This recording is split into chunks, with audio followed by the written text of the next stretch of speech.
नमस्ते। इस मंच पर मेरी आज बहुत वर्षों के बाद वापसी हो रही है। मैं बहुत वर्षों तक यहाँ नहीं आया था। अभी मुझे कितने साल हो गए ये तो याद नहीं है, लेकिन बहुत साल के बाद मैं यहाँ लौटा हूँ, इसलिए बहुत अच्छा लग रहा है। सबसे पहले तो शुरुआत करता हूँ मेरे दोस्त अनुराग बत्रा को धन्यवाद कहने से। उनका बहुत बहुत धन्यवाद कि उन्होंने मुझे छोड़ा नहीं। मैं नहीं आता था तब भी वो हमेशा हर साल मुझे कहते थे कि आपको आना चाहिए, और आज मैं आया। आज का दिन बहुत ख़ास है मेरे लिए। एक तो इसलिए क्योंकि मैं आज आप सब के साथ जुड़ पा रहा हूँ इस मंच से, और दूसरा इसलिए ख़ास है क्योंकि आज अनुराग बत्रा का जन्मदिन भी है। तो अनुराग भाई, मेरी तरफ से, हम सब की तरफ से आपको बहुत बहुत बहुत बहुत जन्मदिन की शुभकामनाएं। और जितने बड़े बड़े लोग होते हैं, जब उनका जन्मदिन होता है तो वो बड़े बड़े आयोजन किए जाते हैं उनके जन्मदिन के आसपास। तो अनुराग जी ने भी आज सोचा होगा कि मेरे जन्मदिन पे इतना बड़ा मैं आयोजन करूं, जिसमें मीडिया इंडस्ट्री का हर आदमी आज मेरे जन्मदिन पे मौजूद होना चाहिए। बट बहुत अच्छा मौका है और मेरी बहुत बहुत शुभकामनाएं। मेरे आने का एक मकसद और भी है, और वो ये कि मैंने बहुत सोचा कि आजकल मीडिया में क्या चल रहा है, और मुझे ऐसा लगा कि मेन स्ट्रीम मीडिया को लेकर एक बहुत नेगेटिव माहौल आजकल बनाने की कोशिश की जा रही है। आप कोई भी विचार रखिए, किसी के भी पक्ष में, किसी के भी विरोध में, लेकिन एक पूरा की पूरा एक इकोसिस्टम है जो शायद ये चाहता है कि देश के लोग मेन स्ट्रीम मीडिया के जर्नलिस्ट पर विश्वास करना बंद कर दें। मेन स्ट्रीम मीडिया पर एक अविश्वास पैदा हो जाए। आपने देखा होगा ये एक कैंपेन चल रहा है पिछले कुछ वर्षों से, और उसका एक कारण तो ये भी हो सकता है कि ये जो लोग कर रहे हैं, जब तक ये मेन स्ट्रीम मीडिया उनके इशारों पर नाच रहा था तब तक सब ठीक था। उन्होंने मेन स्ट्रीम मीडिया को खिलाया पिलाया, इतना बड़ा किया, और जब मेन स्ट्रीम मीडिया शायद अपने आप से सोचने लगा, अपना दिमाग लगाने लगा, तो इन लोगों को बुरा लगने लगा। शायद ये एक कारण हो सकता है। इस समय इतने सारे युवा हमारे साथ आते हैं जो कि पत्रकार बनना चाहते हैं, टीवी पर काम करना चाहते हैं, अखबारों में काम करना चाहते हैं, मेन स्ट्रीम मीडिया का हिस्सा बनना चाहते हैं। ऐसे में ये सारे लोग, और ख़ास तौर पर जो हमारा यूथ है, ये हमारे बारे में क्या सोचता होगा? क्या ये भी हम पर विश्वास करना बंद कर देगा?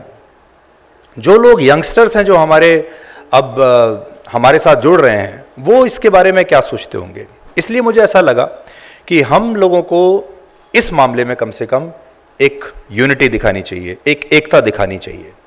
और एकता दिखाने के लिए सबसे ज़रूरी होता है एक मंच, एक ऐसा मंच जहां सब लोग आएँ, जितने भी स्टेक होल्डर्स हैं, जितने भी बड़े बड़े पत्रकारिता के नाम हैं, जितने भी बड़े बड़े हमारे देश में मीडिया हाउसेज हैं, एक मंच तो होना चाहिए जो उन सबको एक साथ ला सके। और मुझे लगता है कि ये जो आज एनबा का मंच है, ये इस काम को बहुत बखूबी कर सकता है। तो मैं इसे एक, जो हमारा एक बटा हुआ मीडिया है, उसे एक करने का भी एक बहुत बड़ा मंच मैं इस एनबा के मंच को मैं देखता हूं। साथ ही जब लोग अच्छा काम कर रहे हैं तो उनको प्रोत्साहन भी मिलना चाहिए, उन्हें इनाम भी मिलना चाहिए, पुरस्कार भी मिलना चाहिए। तो ये दोनों जो पक्ष हैं, एक लोगों को इकट्ठा करना और फिर अच्छा काम करने वाले लोगों को पुरस्कार देना, तो ये दोनों ही जो चीज़ें हैं, ये हमारे मेन स्ट्रीम मीडिया को प्रोत्साहन देने के लिए बहुत अच्छी हैं, और ये मंच इन दोनों कामों को बहुत अच्छे से कर रहा है। इसलिए आज मुझे लगा कि आज आकर ये बात आपको बतानी बहुत ज़रूरी है। एक और बात अगर आपने ध्यान दी हो, देखिए डिवीज़न तो हर इंडस्ट्री में होती है, जेलसी, ईर्ष्या हर इंडस्ट्री में होता है, कंपटीशन हर इंडस्ट्री में होता है। हमारे देश में हम सिनेमा को बहुत बड़ा मानते हैं, क्रिकेट को बहुत बड़ा मानते हैं, और राजनीति को बहुत बड़ा मानते हैं। लेकिन अगर आप क्रिकेट की बात देखें, क्रिकेट में कितनी राइवलरी होती है, खिलाड़ी बड़े बड़े एक दूसरे से ईर्ष्या भी करते हैं, लेकिन कभी भी एक दूसरे के खिलाफ किसी इंटरव्यू में, किसी अखबार में या किसी भी टीवी चैनल पर वो आलोचना नहीं करते। सिनेमा में आप देख लीजिए, सिनेमा में कितने सारे गुट हैं, कितने सारे ग्रुप्स हैं, सब एक दूसरे के खिलाफ अंदर से हो सकता है काम करते होंगे, लेकिन सिनेमा में भी आपने कभी यह नहीं देखा होगा कि उनका एक बड़ा स्टार दूसरे बड़े स्टार के खिलाफ कोई सार्वजनिक बयान दे रहा हो। जबकि आपने यह देखा होगा कि एक बड़ा स्टार दूसरे बड़े स्टार की जब फिल्म रिलीज होने वाली होती है तो उसे शुभकामनाएं देता है, अपने राइवल की फिल्म को कहता है लोगों से कि इस फिल्म को जाकर देखिए क्योंकि इससे हमारी इंडस्ट्री रिवाइव हो जाएगी, इस फिल्म का हिट होना सबके लिए बहुत जरूरी है, हम सबके लिए बहुत जरूरी है। लेकिन मीडिया में यह नहीं है।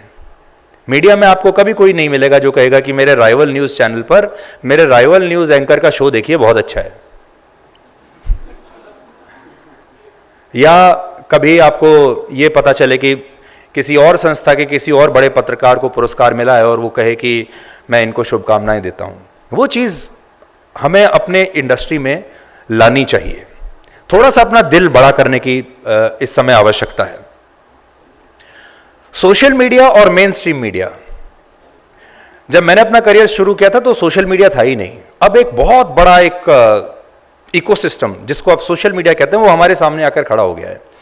वो सोशल मीडिया हमसे पहले, मेन स्ट्रीम मीडिया से पहले खबरें ब्रेक करता है, न्यूज़ सबसे पहले वहां आती है, लेकिन उसकी विश्वसनीयता कुछ नहीं है, वहां पर कुछ भी हो सकता है। लेकिन वो पूरा की पूरा इकोसिस्टम एक इको चैम्बर की तरह ये कोशिश कर रहा है कि आप मेन स्ट्रीम मीडिया मत देखिए क्योंकि मेन स्ट्रीम मीडिया तो बिका हुआ है, सारे पत्रकार बिकाऊ हैं, सारे चैनल बिकाऊ हैं, कोई गोदी मीडिया का नाम देता है, कोई कुछ और नाम देता है। इस चीज़ को हमें बहुत बारीकी से हमें समझना होगा कि इसके पीछे क्या कारण हो सकता है। एक फिगर मैं आपके सामने कोट करता हूं, जब अनुराग भाई से बात होगी तब भी बताऊंगा। ट्विटर पर आज पूरे देश में, हमारे इंडिया में 2,70,00,000 फॉलोअर्स हैं, सिर्फ 2,70,00,000, 140 करोड़ की आबादी में, लगभग समझ लीजिए 1-1.5%। लेकिन ट्विटर हमारा एजेंडा तय करता है। ट्विटर पर जो ट्रेंड कर रहा होता है शाम को आपको न्यूज चैनल्स पर वही दिखाई देता है। सोशल मीडिया का एजेंडा मेन स्ट्रीम मीडिया तय करता है या मेन स्ट्रीम मीडिया का एजेंडा सोशल मीडिया तय कर रहा है? उल्टा हो रहा है इस समय।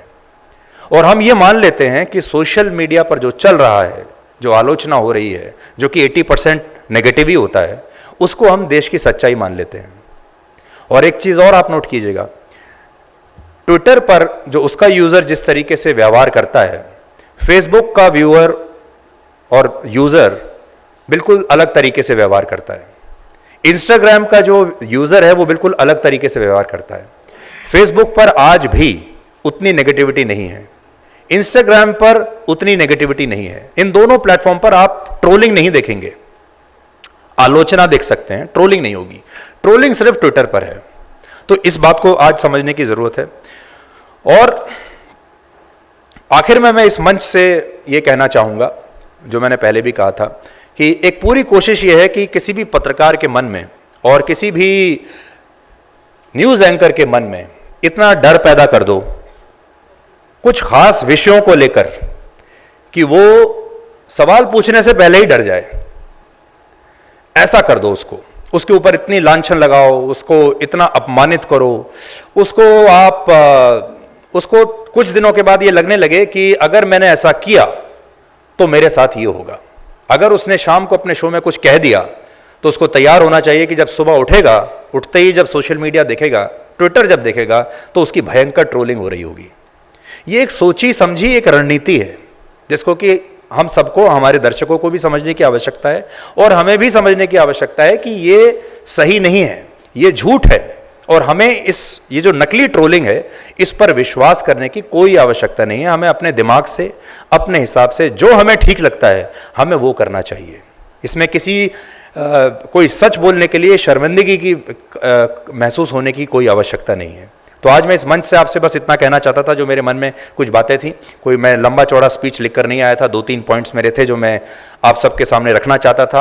आप हो सके तो इन पॉइंट्स को आगे शेयर कीजिएगा ताकि हमारे दर्शकों को भी ये बात समझ में आए और इसी तरीके से हम एक चेंज ला सकते हैं। इसी तरीके से मेन स्ट्रीम मीडिया की जो क्रेडिबिलिटी है, मैं ये नहीं कहता we have lost the credibility, but उस क्रेडिबिलिटी को अभी हमें और वर्षों तक बनाकर रखना है, क्योंकि वो देश के लिए बहुत ज़रूरी है। जिस दिन हमारे देश से मेन स्ट्रीम मीडिया समाप्त हो गया और उसकी जगह सोशल मीडिया के लोग आ गए, उसकी जगह यूट्यूबर्स आ गए, जिनके ऊपर कोई कोड लागू नहीं होता, उस दिन आप देख लीजिएगा हमारे समाज के लिए, हमारी सारी व्यवस्था के लिए ये बहुत खतरनाक होगा।